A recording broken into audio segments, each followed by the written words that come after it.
شیطان بہت شیطانی قوتیں رکھتا ہے، لیکن اللہ کے خاص بندے شیطان سے قوی ہیں، طاقتور ہیں۔ حضرت ابو ہریرہ رضی اللہ تعالیٰ عنہ سے معروف روایت ہے، فرماتے ہیں کہ صدقے کے مال میں حضور نے مجھے امین مقرر کیا، پہرے دار مقرر کیا۔ تو کہتے ہیں میں پہرے پہ تھا، ایک شخص آیا، اس نے چادر بچھائی اور جلدی جلدی سے وہ غلہ، وہ کھجوریں، وہ مال اپنے کپڑے میں ڈالنے لگا۔ میں نے دوڑ کے اس کو پکڑ لیا، تو اس نے اپنا آپ مجھ سے چھڑانا چاہا، لیکن میرے ہاتھوں کی گرفت مضبوط تھی، وہ چھڑا نہ سکا۔ اس نے کہا کہ میں کثیر العیال ہوں، میرے چھوٹے چھوٹے بچے ہیں، تو بھوک نے مجھے چوری پہ مجبور کیا، میں کوئی پیشہ ور چور نہیں ہوں۔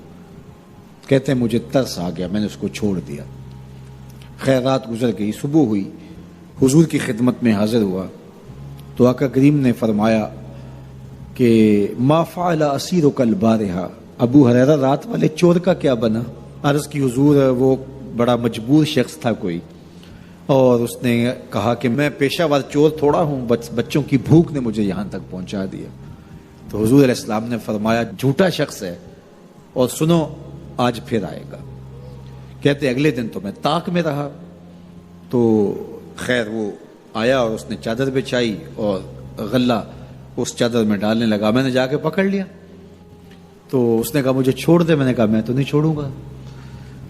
اس نے کہا کہ مجھے چھوڑ دے، منت سماجت کی اور بہت ترلے کیے، تو کہتے میرے دل میں پھر ترس آ گیا، میں نے پھر چھوڑ دیا۔ میں پھر حضور کی خدمت میں آیا تو حضور نے فرمایا ما فعل اسیرک البارحہ، رات والے چور کا کیا بنا؟ میں نے کہا حضور وہ آیا اور اس نے کہا میں کثیر العیال ہوں، مجھے پھر ترس آ گیا، میں نے چھوڑ دیا۔ پر میں جھوٹا آدمی ہے، اور سنو آج پھر آئے گا۔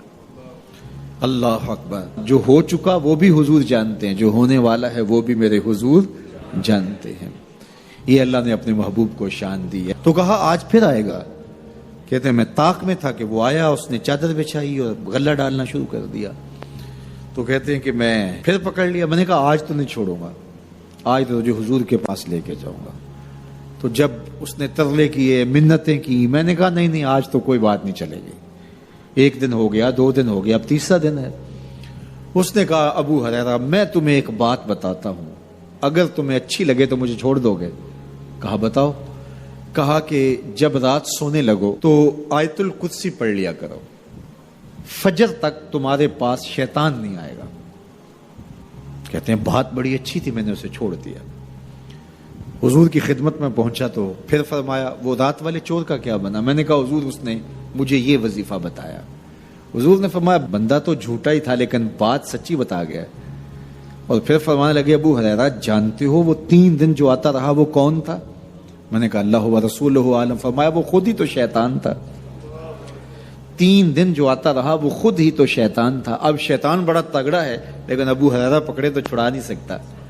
یار ابو ہریرہ پکڑے تو شیطان چھڑا نہ سکے، اگر حضرت عمر پکڑ لیں تو یہاں تو آ گیا نا، حضرت عمر کے سامنے تو آنے کی ہمت بھی نہیں کرتا۔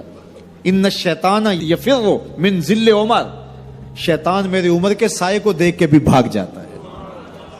تو شیطان بڑا طاقتور ہے، بڑا قوی صحیح، لیکن اللہ کے مخلص بندوں کے مقابلے میں وہ بہت کمزور ہے۔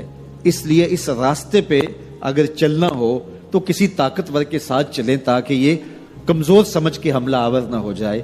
تو ہم نماز کے اندر جب کھڑے ہوتے ہیں تو اس وقت اللہ سے سیدھی راہ جو مانگ رہے ہوتے ہیں، تو یہ نہیں مانگ رہے ہوتے کہ سیدھی راہ دکھائی دے۔ ہم دیکھ چکے ہیں حضور کے صدقے سے، تبھی تو کلمہ پڑھا ہے۔ سیدھی راہ دیکھ چکے ہیں تبھی تو وضو کیا ہے۔ سیدھی راہ دیکھ چکے ہیں تبھی تو کانوں تک ہاتھ لگا کے ہاتھ باندھے اس کی حضور کھڑے ہیں اور رخ قبلہ کی جانب کیا ہے۔ دیکھ چکے ہیں، لیکن آج نماز کے اندر ہم یہ کہہ رہے ہیں اہدنا الصراط المستقیم، مالک راہ دیکھ تو چکے ہیں لیکن پہنچنا بڑا مشکل ہے۔ راستے میں شیطان بھی کھڑا ہے، نفس بھی کھڑا ہے، کہیں راستہ خراب نہ ہو جائے، ساری زندگی کی کمائی کہیں لٹ نہ جائے۔ اس لیے اللہ سے مانگا کہ مالک ہم کمزور ہیں، ہمیں کوئی مان نہیں ہے کہ ہمیں راستہ دیکھ لیا تو منزل پہ پہنچ جائیں گے۔ قدم قدم پہ شیطان ہے، نفس موجود ہے، مالک تو دستے کرم بڑھا اور ہمیں منزل تک پہنچا دے۔ اور جب وہ کرم کرے گا تو پھر پہنچتے ہوئے دیر نہیں لگے گی۔